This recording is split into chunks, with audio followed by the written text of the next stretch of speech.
With 2026 around the corner, Maine is inching closer to its housing deadline. More than 80,000 new units are needed by the year 2030. Chris Costa shows us how the state is inching now closer to that goal. The Maine State Housing Authority reports that it has more than 3,300 units of new affordable housing in the pipeline.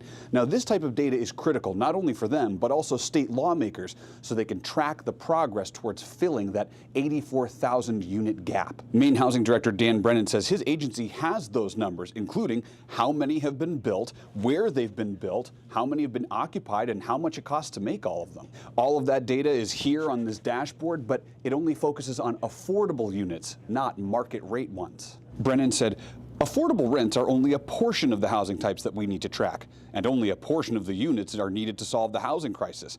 This permit data gap was one of the things that a follow-up report on regional production goals led by the DECD tried to address.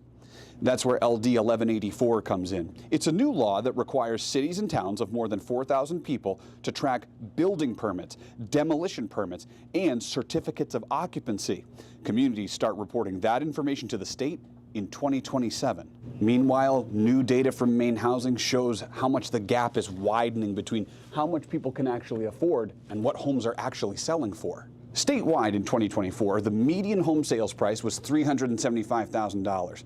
Maine Housing says in order to afford that, you'd need to make $121,000 a year, but the median person in Maine makes $73,000 a year. One factor affecting all of this is mortgage rates. Staff at Maine Housing say from 2021 to 2024, mortgage rates in Maine more than doubled, increasing by 118%.